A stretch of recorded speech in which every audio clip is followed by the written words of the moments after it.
नाशिक महानगरपालिका निवडणूक 2026 प्रभाग 24 मध्ये परिवर्तनाचे वारे, श्रीकांत घोंगे यांच्या प्रचाराला वेग. सविस्तर वृत्तांत. नाशिक महानगरपालिका निवडणुकीचे रणशिंग फुंकले गेले असून प्रभाग क्रमांक 24 ओबीसी ब मधून महाविकास आघाडीचे अधिकृत उमेदवार म्हणून श्रीकांत घोंगे यांचे नाव आघाडीवर आहे. राष्ट्रवादी काँग्रेस पक्ष शरदचंद्र पवार यांच्या समर्थनाने रिंगणात उतरलेले श्रीकांत घोंगे हे प्रभागासाठी झगडणारा तुमच्यातलाच माणूस अशी आपली ओळख जनमानसात निर्माण करत आहेत. बॅलेट पेपरवरील अनुक्रमांक 1 आणि तुतारी वाजवणारा माणूस हे चिन्ह घेऊन ते मतदारांच्या भेटीला जात आहेत. या प्रभागातील नागरी समस्या, पायाभूत सुविधांचा अभाव आणि प्रलंबित राहिलेले विकासांचे प्रश्न मार्गी लावण्यासाठी श्रीकांत घोंगे यांनी कंबर कसली आहे.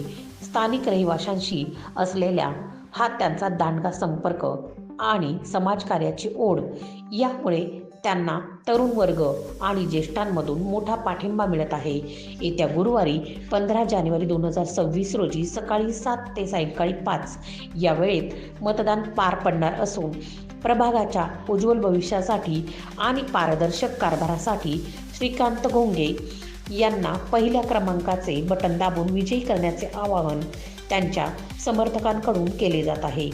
एका सुजाण आणि कष्टाळू नेतृत्वाला महापालिकेत पाठवण्यासाठी प्रभाग 24 मधील मतदार आता सज्ज झाले असून तुतारीचा आवाज या निवडणुकीत निर्णायक ठरेल असे चित्र दिसत आहे. पाहूया प्रचारादरम्यान त्यांच्याशी झालेला हा सुसंवाद.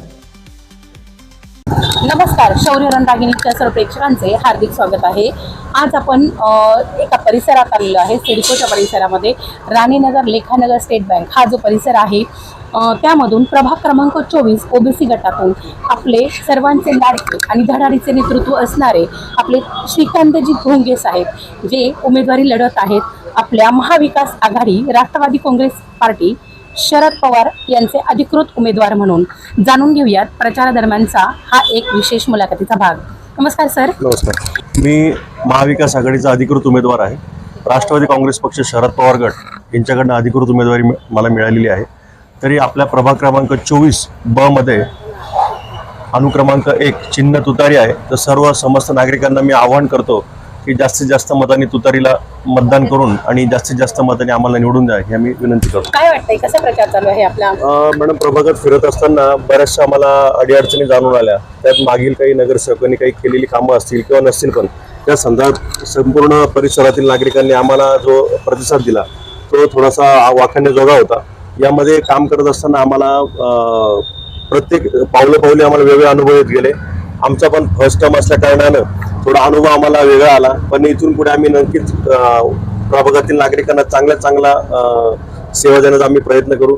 व माझ्या सर्व नागरिकांना आव्हान आहे की एज्युकेटेड मुलांनी राजकारणात यावे व राजकारण खूप सुंदर आहे आणि त्याचा आनंद प्रत्येकाने घेतला पाहिजे. म्हणजे राजकारण म्हणजे समाजकारण आहे सर. आणि तुम्ही स्वतः चार्टर्ड अकाउंटंट आहात. म्हणजे एक एज्युकेशनचा भाग म्हटलं तर तुम्ही ह्या भागाचा विकास करण्यात कुठेही मागे राहणार नाही, यामध्ये ते मात्रही शंका नाहीये. परंतु जर तुम्ही निवडून आलातच तर नागरिकांना काय देणार? सर्वात महत्व म्हणजे तुम्हाला ज्या मिळणाऱ्या सुविधा आहे ह्या त्यांना राहत्या घरी त्यांना मिळतील. उदाहरणार्थ प्रभाग वाईज आमचं ऍप्लिकेशन असणार आहे. त्या ऍप्लिकेशनला तुम्ही साजसं असं आमचं रिप्लाय असणार आहे आणि कोणत्याही प्रकारची तारतम्य न बाळगता आमचा ताण धरून सुद्धा तुम्ही आमच्या प्रभागात आम्हाला आणू शकता. बरोबर. नक्कीच सर, तुमच्या या आवाहनाला आपले नागरिक, आपले हे जे बघणारे प्रेक्षक आहेत ते नक्कीच साथ देणार आहेत आणि विजय हा तुमचाच आहे. नक्कीच. धन्यवाद. नमस्कार ताई. नमस्कार मॅडम. आज आपण इथे ह्या परिसरात आहोत, औदुंबर स्टॉपच्या परिसरामध्ये. हा तुमचा प्रभाग आहे. काय वाटतं की कोण जिंकून यायला पाहिजे इथे आणि काय सपोर्ट आहे त्या उमेदवाराला? इथे जिंकायला पाहिजे तर श्रीकांत घोंगे सर. कारण आम्ही एकदा कॉल करून त्यांना बोलवलं की आमचे ड्रेनेज लाईन, लाईट व्यवस्थित नाही आहेत, त्याच्यात नळाच्या पाण्याचा प्रश्न खूप आम्हाला हे होतं. तर आम्ही सरांना एकदा बोलवलं तर सरांनी आमचे सगळे प्रश्न व्यवस्थितरित्या सोडवलेत. यामुळे आम्हाला श्रीकांत घोंगे हे सर निवडून यायला पाहिजे. आमची मत तुतारीलाच राहील. अरे वा, खूप छान. नागरिकांमध्ये देखील जोश बघायला मिळतो आहे. तुतारी आणि फक्त श्रीकांत घोंगे साहेब यांचंच नाव इथे बघायला मिळत आहे. धन्यवाद.